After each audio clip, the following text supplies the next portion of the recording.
क्या आपको भी मेरी तरह साउथ इंडियन रेसिपी पसंद है? अगर पसंद हो तो कमेंट में हाँ ज़रूर लिखिएगा।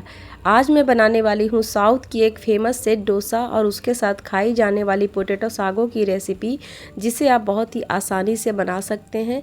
तो चलिए फिर रेसिपी को शुरू करते हैं।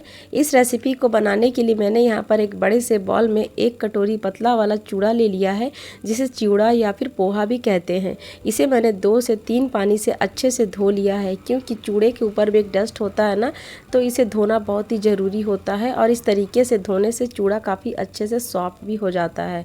इसके बाद मैंने जिस कटोरी से चूड़ा लिया था उसी कटोरी से मैंने यहाँ पर 1 कटोरी सूजी और 1 कटोरी दही का इस्तेमाल किया है। सारी चीज़ों को डालने के बाद अब हम यहाँ पर इसे बढ़िया से मिक्स कर लेंगे। इन सारी चीज़ों को बढ़िया से मिक्स करना है अच्छे से, ताकि दही, चूड़ा और सूजी आपस में बढ़िया से मिक्स हो जाए। और इसके बाद जब सारी चीज़ें मिक्स हो जाए तब हम इसे थोड़ी देर के लिए ढक करके रख देंगे, ताकि सूजी जो है ना बढ़िया से सॉफ्ट हो जाए। तब तक चलिए हम यहाँ पर पोटैटो सागो बनाना शुरू करते हैं। तो इसके लिए मैंने एक कढ़ाई में 1 टेबल स्पून सरसों का तेल ले लिया है। तेल जब अच्छे से गर्म हो जाए तब हम इसमें डालेंगे आधा चम्मच सरसों, 1/4 चम्मच हींग, 1.5 चम्मच चना दाल, 1 चम्मच उड़द दाल और थोड़ा सा करी पत्ता, और इन सबको हम बढ़िया से भून लेंगे।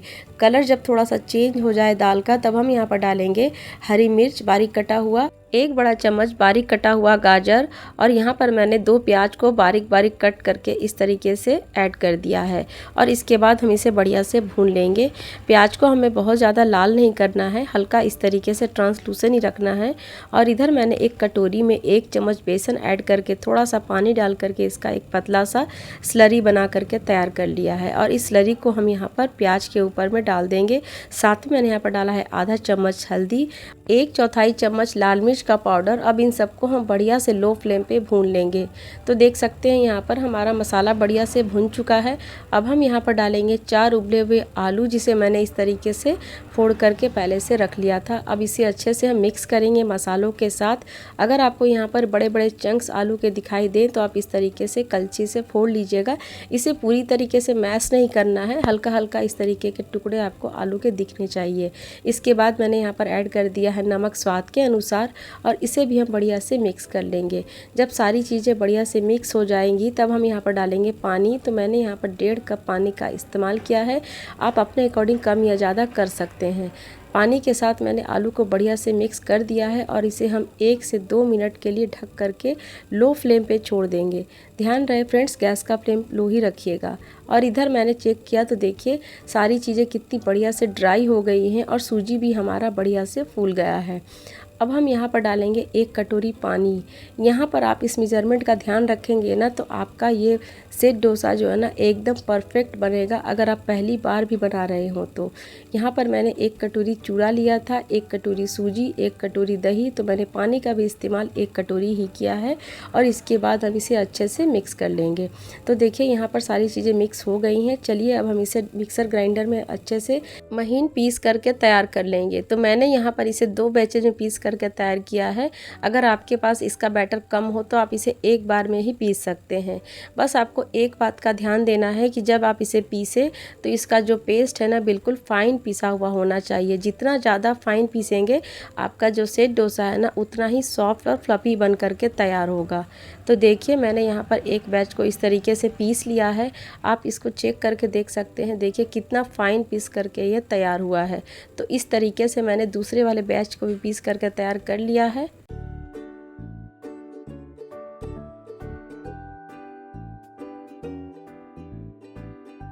अब यहाँ पर हमें अच्छे से बैटर को पहले मिक्स कर लेना है और इसके बाद इसकी कंसिस्टेंसी को चेक करना है। अगर आपको यहाँ पर बैटर थोड़ा गाढ़ा लगे तो आप यहाँ पर 1/4 कप पानी और ऐड कर दीजिएगा और इसके बाद इसे बढ़िया से मिक्स कर लीजिएगा। क्योंकि सेट डोसा बनाने के लिए इसकी आपकी कंसिस्टेंसी जो है ना बहुत ज़्यादा गाढ़ी भी नहीं होनी चाहिए और बहुत पतली भी नहीं, कुछ इस तरीके का आपको बैटर चाहिए सेट डोसा बनाने के लिए। तो चलिए हमारा बैटर तो रेडी हो गया है। अब हम इसमें डालेंगे नमक स्वाद के अनुसार 1/4 चम्मच और 1 चम्मच पानी डाल करके हम इसे बढ़िया से मिक्स कर लेंगे। और इसे घुमाते वक्त आपको बस एक ही चीज़ का ध्यान देना है कि इसे आप अच्छे से सेम डायरेक्शन में मिक्स करें, ताकि आपका ये जो बैटर है ना बिल्कुल एयरी बन करके तैयार हो। तो देख सकते हैं यहाँ पर बैटर हमारा बन करके तैयार हो गया है। और चलिए इधर हम पोटैटो सागो को भी चेक कर लेते हैं। तो देखिए सब्जी हमारी कितनी सुंदर बन करके तैयार हो गई है। और बेंगलोर साइड तो इस सब्जी के साथ पूरियों को भी सर्व किया जाता है, जो खाने में काफ़ी टेस्टी लगती है।